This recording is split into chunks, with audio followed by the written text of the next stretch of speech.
right. Hello. Things are a little chaotic today. So I'm still getting set up. Looks like maybe one person's viewing. Hi. Totally put the wrong link down on the agenda. So we'll hope that other people will come up, or I'll have this for later. Still getting set up, but if you have any questions, please feel free to drop them in the chat and we'll get started pretty quickly.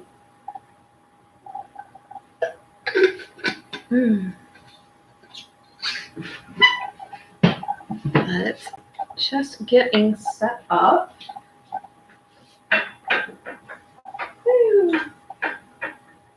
So there's a number of ways to do this.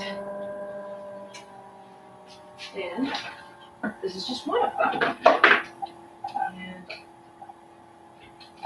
I've just switched to using airbrushes instead of other painting techniques. And I've lost whoever it was. Yay.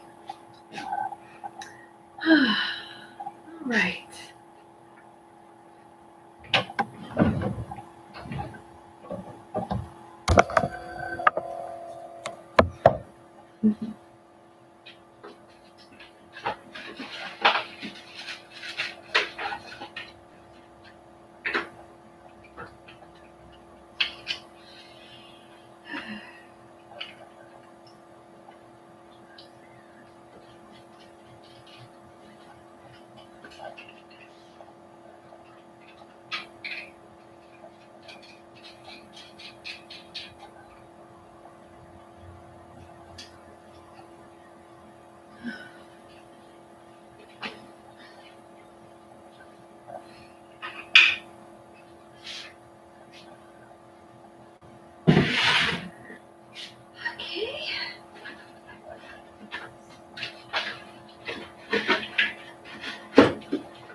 Thanks for your patience, everyone. Just getting set up.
Hi, Heidi.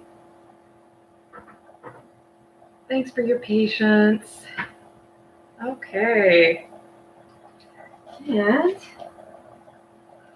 just getting set up here. There's a million little pieces, so it takes a little bit. And there's a number of stages that you have to go through to prepare a bell for painting.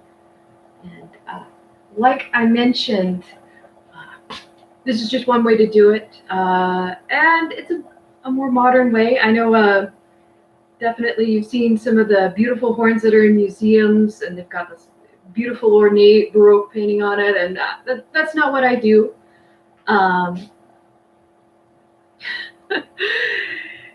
Yeah, okay, it looks like we might get some more people here.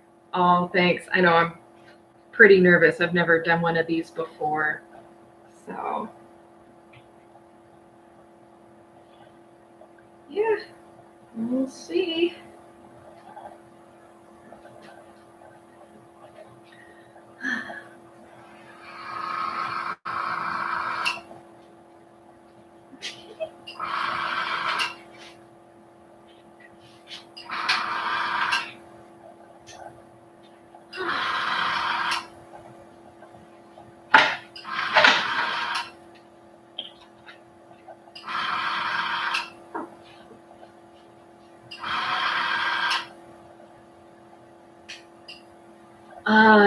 No, actually, if a bell's lacquered, I'll end up stripping the lacquer.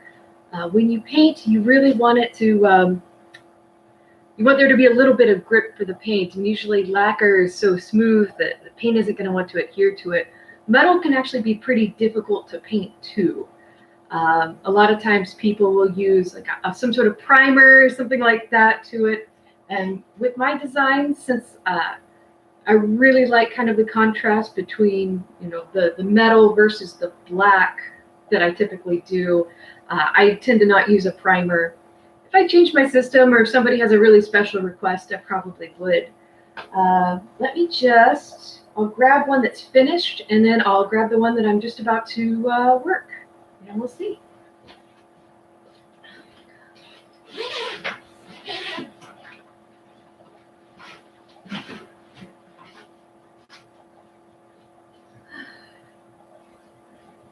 Okay, so, and hello to folks that are joining in. Hey, Maddie. All right, yeah, if anyone has any questions, just drop them in the chat.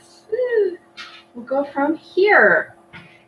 Okay, so when I paint, I usually have this as kind of the end goal. So you can see it's got the black mat, and then you can kind of see the design, and it's actually a stencil technique. So I'll put a stencil down, paint, and then peel off the stencils, and then do a clear coat over it. But to do all that, there needs to be a little bit of prep work.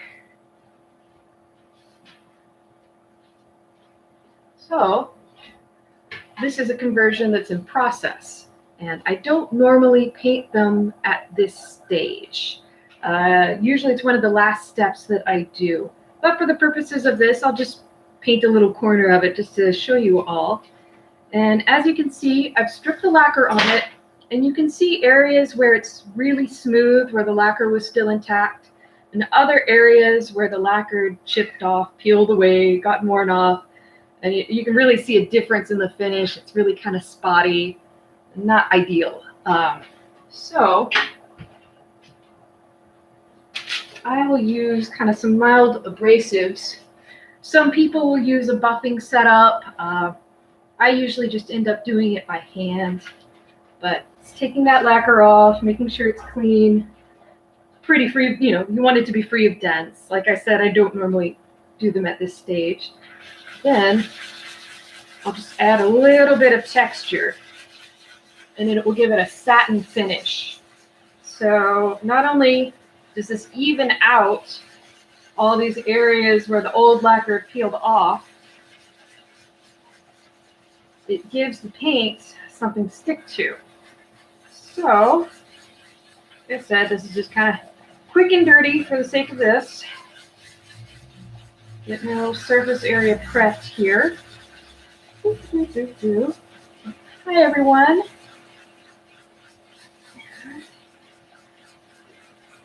See? There's a lot of this. This is a very quick version of bell painting. It normally takes a little bit more time to do this. Oh, there's an ugly dent right there. Let's move over. And we'll just go through.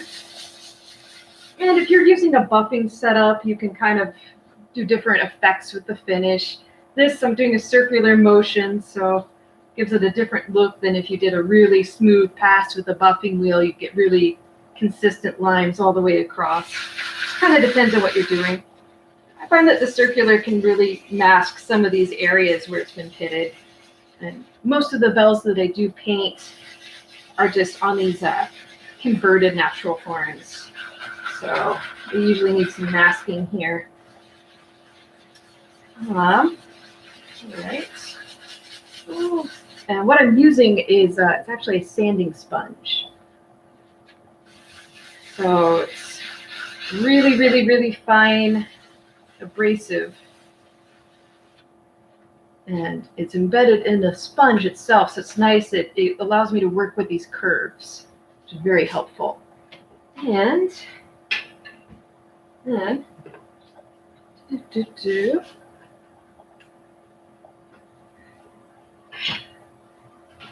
you want to, the grit. Let's see, super fine. I think that the super fine is 800 or 1,000. I can't quite remember offhand. This supplier doesn't actually put it on the sponge itself. They do make a couple different grits. So they make an ultra fine and a micro fine. And the super is the roughest. And the micro is the finest. And I think the micro's maybe a 2,000. So you can see it does smooth these areas, but it doesn't have quite the same effect if I'm going over this area that I didn't use the heavier grit on. So there we go.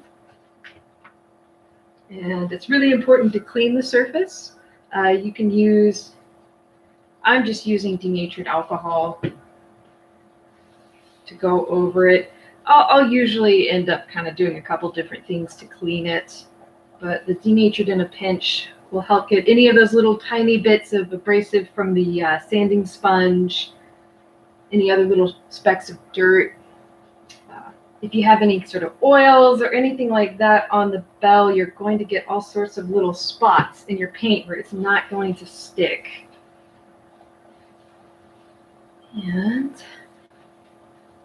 okay, all right, here we go. So really quickly, I prepared the bell surface, and now I'm going to show you kind of the stenciling really fast.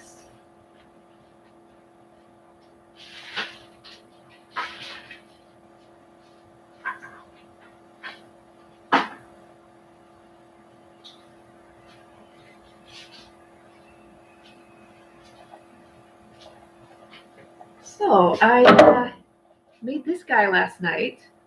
As you can see, bring it up a little bit closer here.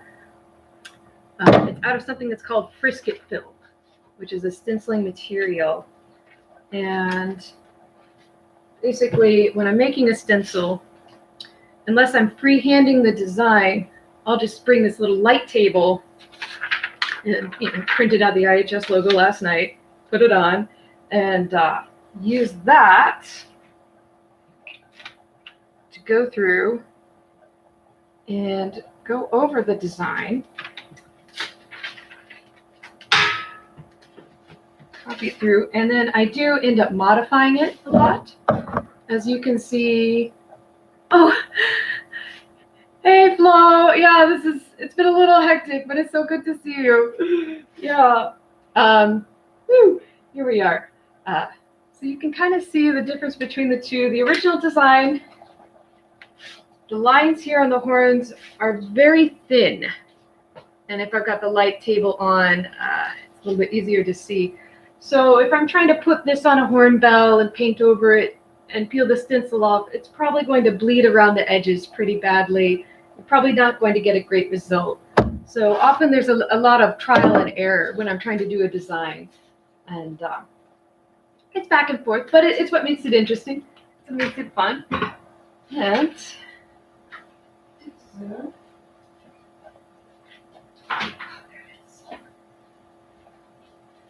I know I'm going kind of fast, so please let me know if you all have any questions at all. Let's see here. Okay, so we've got the stencil and we've got the horn. Bell is semi-prepared. And so basically it's got an adhesive back. Actually, it's pretty tricky. Just trying to peel it off very gently. And want to apply it to the horn. We'll just put it here. So typically if I'm doing an entire bell, I'll end up tracing out the design and moving things around, making sure that everything is proportional. Just very delicately tack it on. You don't generally want to touch the metal with your bare hand before you paint, as you can leave little traces of fingerprints and oils from your hands, which will cause problems, and you'll get all these lovely fingerprints in the paint once you're done, which is not ideal. There we go. So I'm just kind of tamping the adhesive down. Sometimes they can start to peel up when the paint is applied. There's little ways that you can fix it if that happens. And there we go. You can see, got that. And okay, now let's try the paint. I think I'm going to move this guy over here a little bit. You can see. So I recently just changed to an airbrush system. I was using another system of paint, doing a few more things by hand. I wasn't as happy with the results. So I switched to airbrushing, as I really wanted to be a very smooth finish. And I'm still working on the technique. I think this will be the third bell that I painted with the airbrush. So it's going to be exciting. And it's important anytime you're using paint, anything that's got fumes, you want to make sure that you mask up. So, let's see. There we go. Lovely, the new fashion. And let's see here.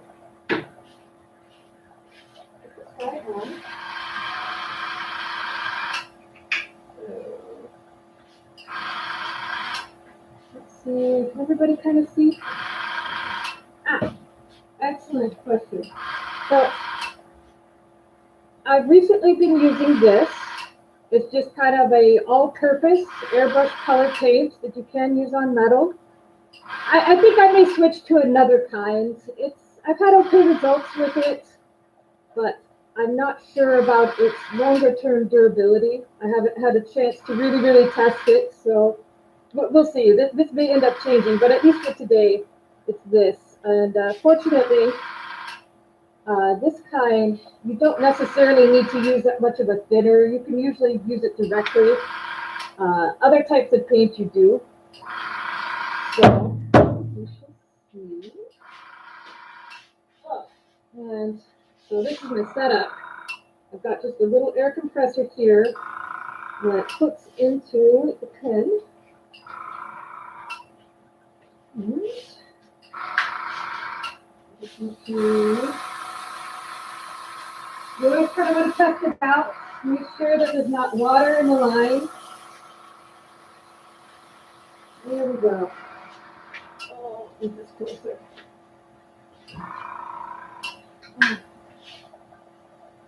And of course, she's leaving it here.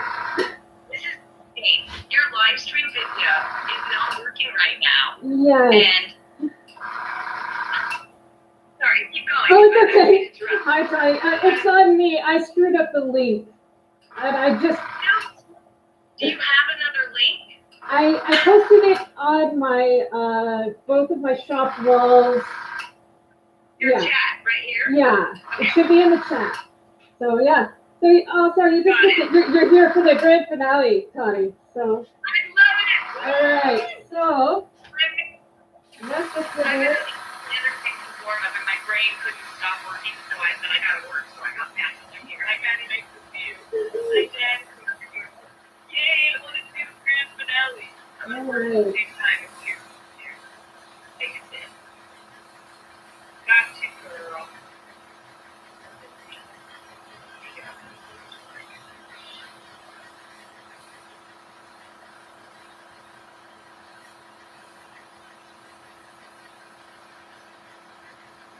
So, just to give you an idea.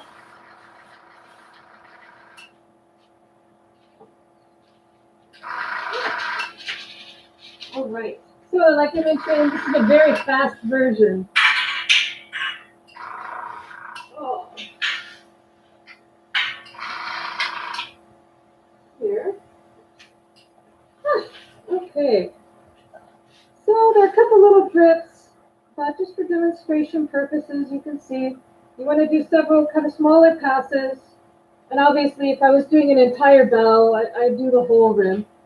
And you want to let it wait for a little bit. It's tricky depending on the type of paint that you use. Oh, I should take this off. Ooh. Depending on the type of paint you use, some you really want it to cure for several hours. Some it needs to get to like just this right level of it's sort of dry, but it's still sort of wet. I'm going to hit this with a heat gun to kind of dry it a little bit more quickly, just to kind of show you all what it's like.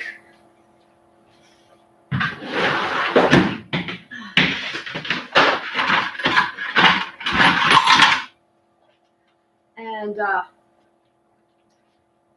if I'm painting in winter, I usually need to do that. Oh, Heidi, yes. So this one is one of the opaques.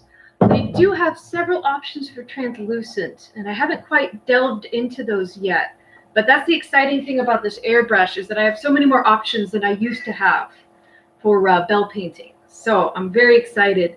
My older bells were all, it was a very durable paint, but I didn't really have a lot of range of colors. I wasn't able to really do anything with the finish. It was an industrial paint designed to paint ships and other things. So I figured, oh, it's going to hold up to somebody's hand. Yes, and if I was doing this for real, I would probably do a second pass.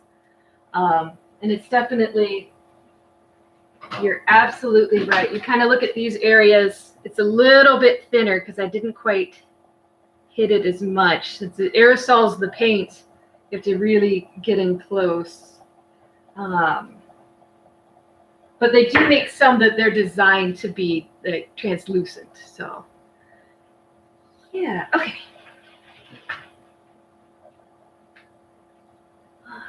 And let me check this chat. Oh, it looks like, oh, hi, Jen. Yes, I do sometimes do multiple layers of paint. Okay. So, I'm just going to dry it a little bit more.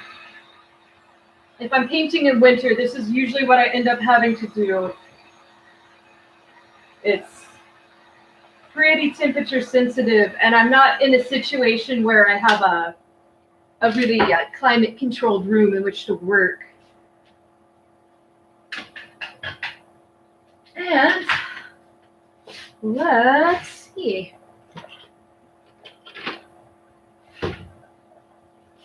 Okay. All right, fingers crossed, everyone. I got it. Okay, so yeah, I'll usually use a dental pick, really carefully start to pull up that stencil, and then, yeah, I typically use tweezers. Let me see if I can just grab pliers here.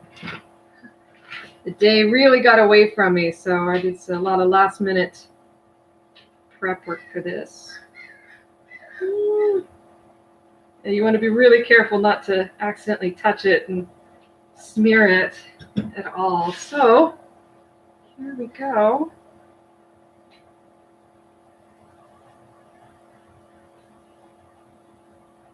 Oh, for you folks to see. Ah!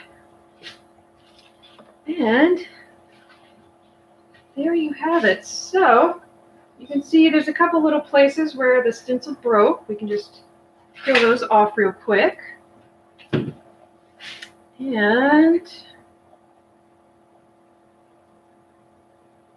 there. So this is kind of the rough draft version. Now, if you kind of look closely, there's a couple little areas where it's a little messy around the edges. There's been a little bit of bleed through behind the stencil, but actually not as bad as I thought it would be. You know, these kind of tighter designs can be a little tricky sometimes. So I'll usually just clean that up real fast.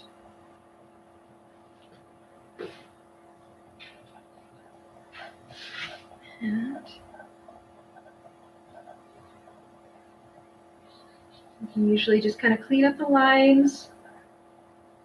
Sometimes if something is not quite right, I'll go in and I'll correct it by hand to make it look a little bit nicer in some of these areas. But you just kind of clean it up, make everything nice and crisp. And then I'd go through all of that, and I'd usually probably wait for it to dry just a teensy bit more and then do my clear coat over it.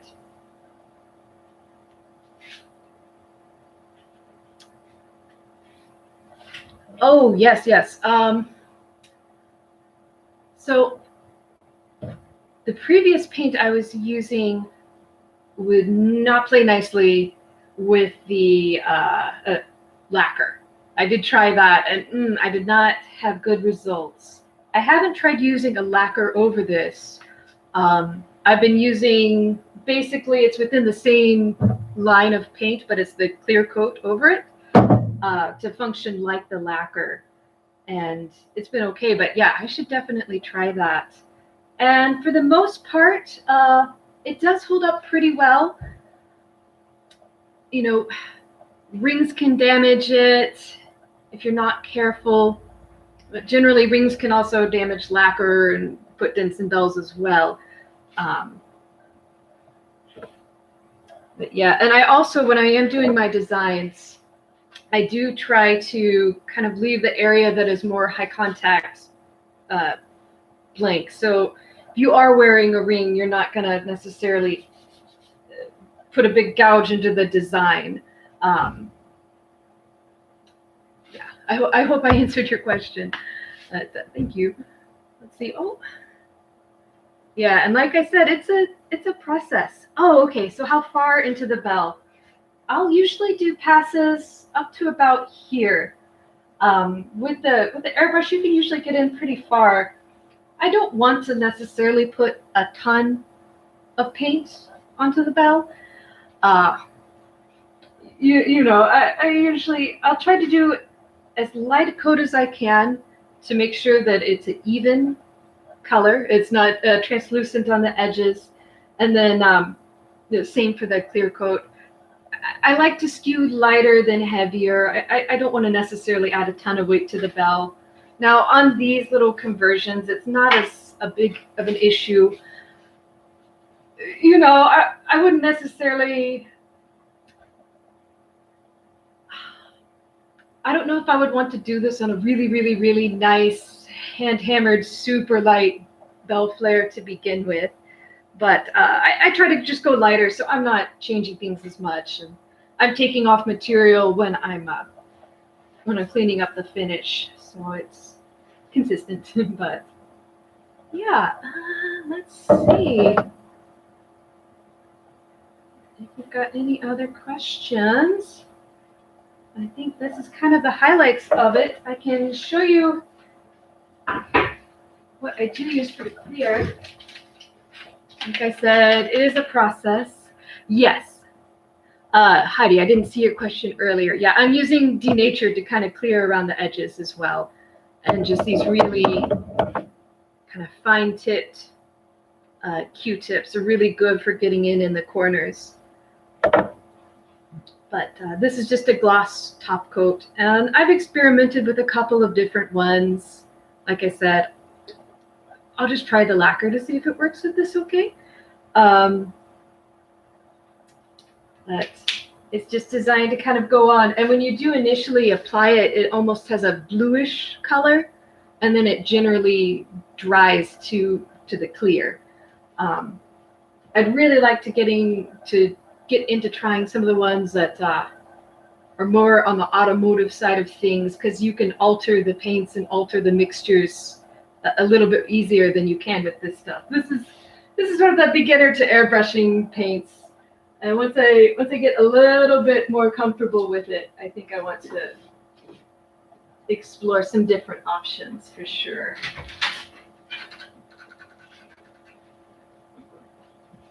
Okay.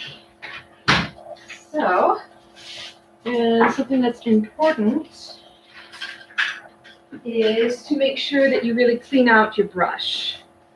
Oh, quick question. Yeah, how do I cut out the stencil? X-Acto knife? I started using X-Acto knives, and I actually just use a little straight razor.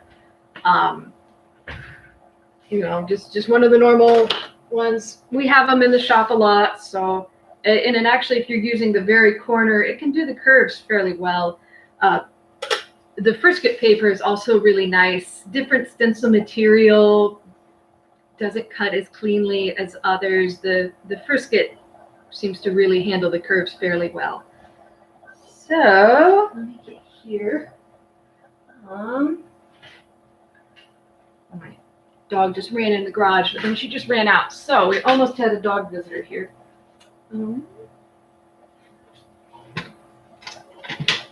Yes. So I'm just going to clean out really quickly. Like I said, this normally takes a lot longer. At least sort of show you guys with a clear coat. And I think that'll be it. It's, you know. Does anybody have any other questions? I'll see if I can coax her in. Okay, doing the cleaner. So this is just a solution that you can use to clean out the airbrush. Just run it real fast. And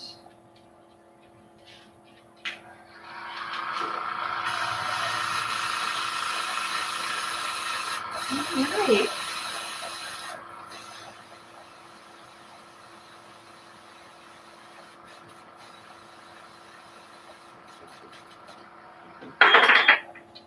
Okay.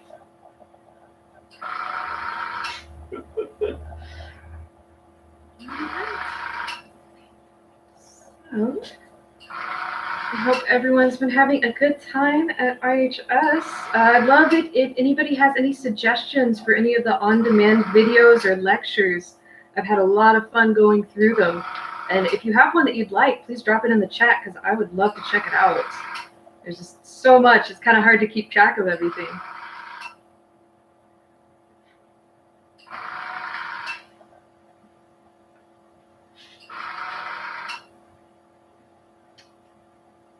And painting these bells is one of my favorite things to do with these little projects because you get to work with the customer so much.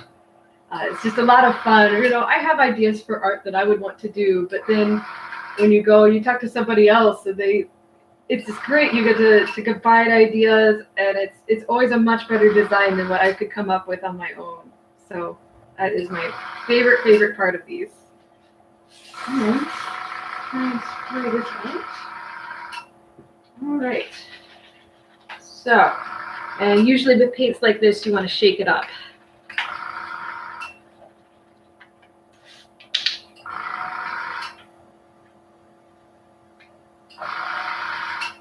Okay. All right. One moment.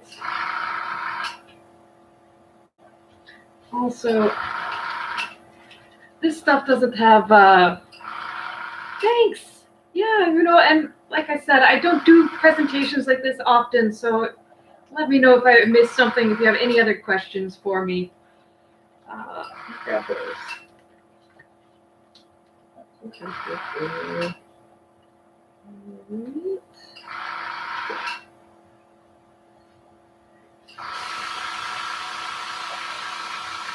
Okay.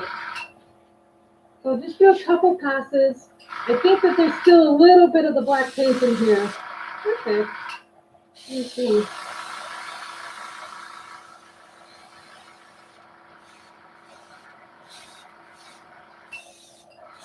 You kind of want to change directions a little bit. You don't want it to be too thick in any one area. You get a really inconsistent finish. So there's definitely an art to it that I'm still learning. And just to demonstrate, if you take the brush and you put it too close, you can get these really ugly spots where it's really thick. It can actually kind of start to distort the paint underneath it. So little bit by little bit. I think Jen had asked earlier if I do second coats. I will usually do a second coat of the clear, even if I do one coat of the black. Whew. All right.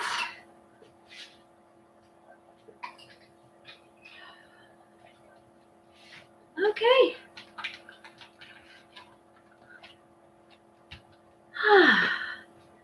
All right. Well, that's about it. Looks like maybe oh, you guys are back. Hey. All right.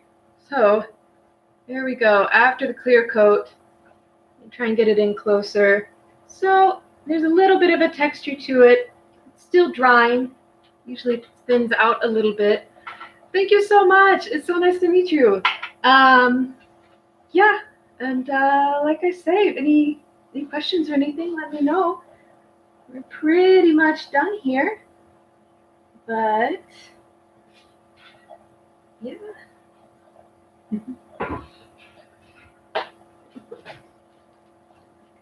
Okay. Yay! All right. So I think that'll probably be it. And feel free to contact me anytime if you've got any questions or just want to say hello. It's been so nice chatting with all of you. All right. Take care. Bye-bye. Thanks, Heidi. Bye-bye. Okay. Okay. The stream will stop immediately. Yes.